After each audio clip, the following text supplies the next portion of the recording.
Okay. Hello and welcome to the Department of Mechanical Engineering. This information session is about the graduate student community here in the department. But before we get started and hear from our students, I wanted to share some engineering stats. I'm really excited that our college, the College of Engineering and Applied Sciences at the University of Colorado Boulder, just reached top 10 status of graduate engineering colleges, according to the U.S. News and World Report. And mechanical engineering continues to improve in the rankings. We are now at number 16, and this is among hundreds of mechanical engineering departments across the country. So this is also an updated stat as well. So this just is a testament to the amazing research happening here and the breadth of research happening. Before we move on to talk about some other things, I wanted to quickly put this on your radar. I imagine it already is, but just in case not, our deadlines are coming up quickly, PhD especially. International PhD applicants, the deadline is tomorrow, 10 p.m. Mountain Standard Time. I have no flexibility to change that date, so please submit your application by then. But if you need an extra week to submit your application fee, you will have that extra week after that. Or if you need an extra week for your recommendation letters to come in, we can give you a little bit of flexibility there. Domestic deadline is December 15th, so you have a little bit of time for that deadline. And then the MS deadline, we do give you a little bit more time. So February 1 for both domestic and international applicants. Those are our deadlines. Why mechanical engineering? I feel like we don't talk enough about how great our department is, but this degree is highly marketable because of its breadth and the experience that you get and the training that you get. So with a mechanical degree, you get this broad skill set and training and coursework, but you also are able to specialize. There's a lot of flexibility to take courses from across different departments, both within mechanical and outside of mechanical, and really fine tune and customize your experience while you're here, which is one of the beauties of getting this degree. Another thing about having being in mechanical is you're part of a large and diverse student community, and we host social activities. We have events about once a month or so, sometimes more, of activities that students can participate in. And then that's just departmental and activities. Beyond that, you'll hear about ways you can plug in beyond that. And then for PhD students, there is a robust funding structure. We fund all of the PhD applicants that we admit. And then there are more options to choose if you switch areas. So some of our PhD students will come in wanting to do one area, and then within the first year, they might switch to another. So there is some flexibility to move between labs. MS students, we are improving our scholarship numbers. We've asked to double that amount, so we are going to be able to offer some additional scholarships. And then students in the MS program are also able to get funded hourly with grading positions and research positions. And now that was just a quick run through, but I will go ahead and hand it off to Diane.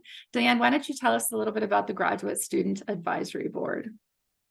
Yeah, hello, I'm Diane, and I am the mechanical engineering representative on the Graduate Student Advisory Board. And who we are is we are graduate student representatives from all different departments, programs under the College of Engineering and Applied Sciences, and we advise the college administration to change based on the needs of the graduate student body. So here I've included a little QR code. This will lead you to our website that is under the college website to learn more about who we are, who's on the board, and what we do. And on the next slide, yeah, so what we do is we host events once every semester to collect data on graduate student needs. So typically that will come in form of surveys to learn more about what the graduate student experiences are like, what is going well, what's not going well. And we develop a plan to meet those needs. And then we present that to the college administration. And what we're working on now is, since we're a board under the college, we will collaborate with a lot of different organizations across campus. So right now we're doing a lot of work with the police department, the university police department, and the graduate and professional student government, as well as the counseling services here on campus to improve campus safety and provide additional support for physical and mental health.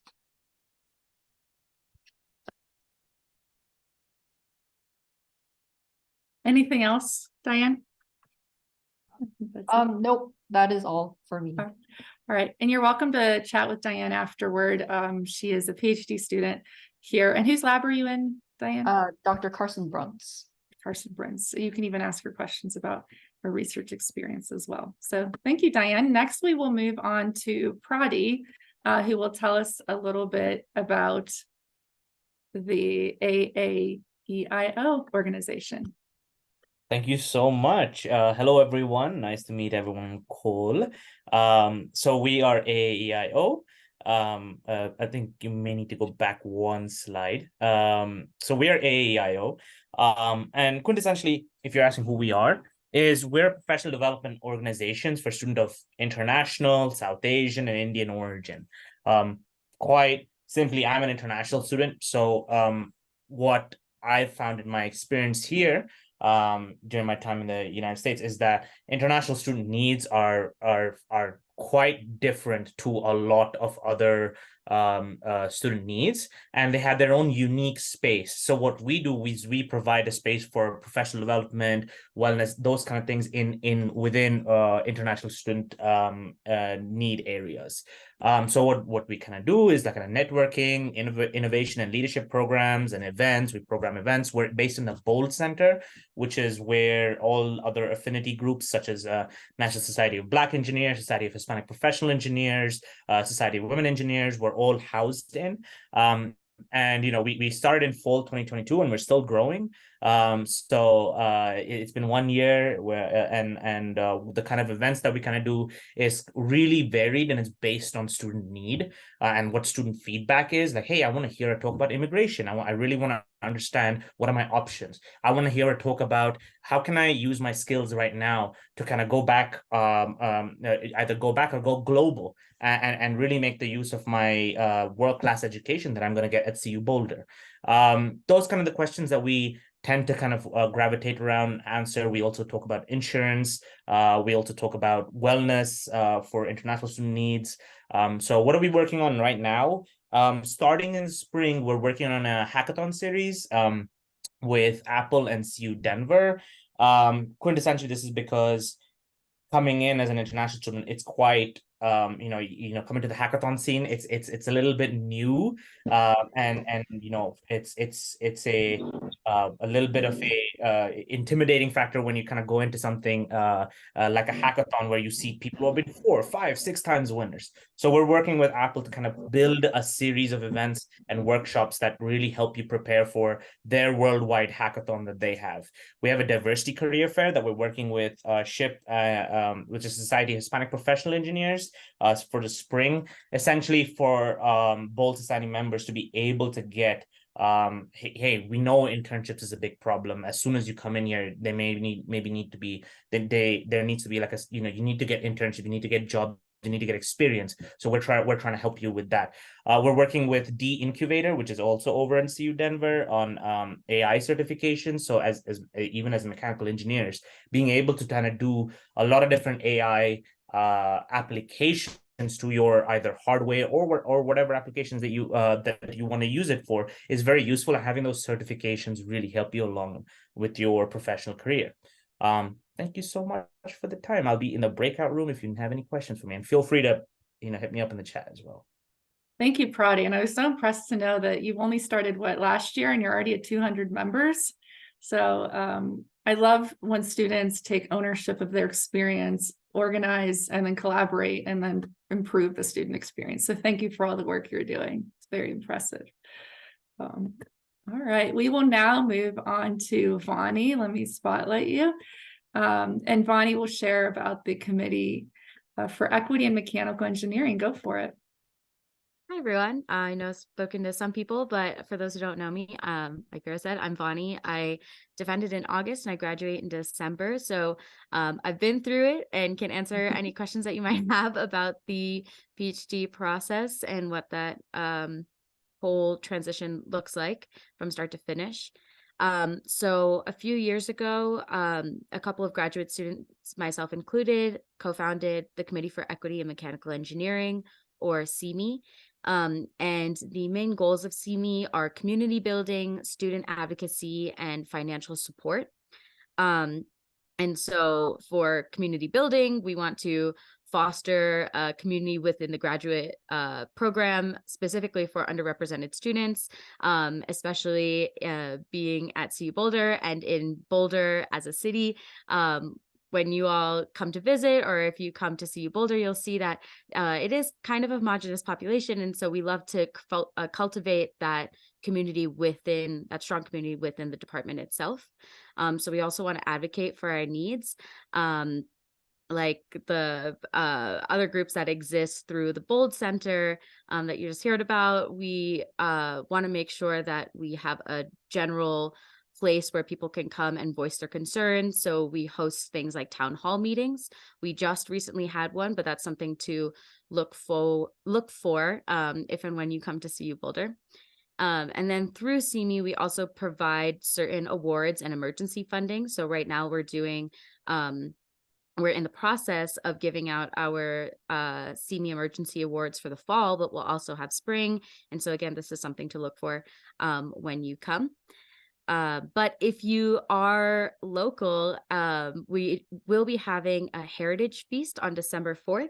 So if you live in the Colorado area, I know that most people, just judging by what was put in the chat, are not in the States, but if you happen to be in Colorado, please let me know, and we'll let you know the details about the heritage feast.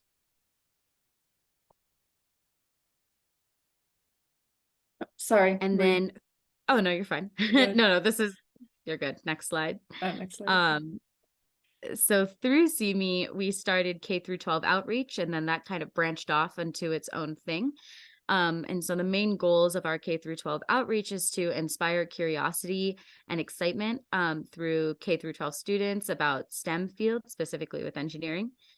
We also want to connect to schools within the community and build those bridges with all the local schools to, again, introduce middle and high school students or K through 12 students to the joys of engineering and take it away from the context of just hard sciences and more and apply it to more tangible topics within the field of engineering, like biomechanics and soft robotics and things that we do research on at CU Boulder.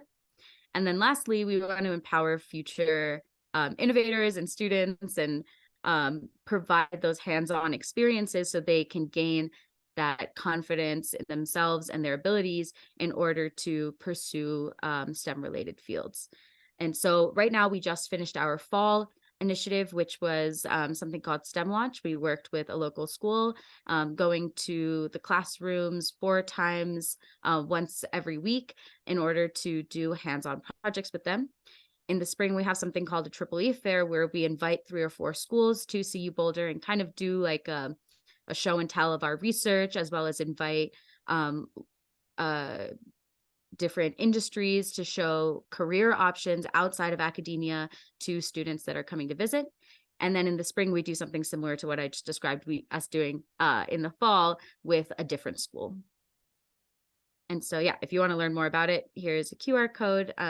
This is more of a Google Forms for current students, but it just describes some more information about the various initiatives that we do through K through 12. All right. Thank you, Bonnie. What's the next slide? All right.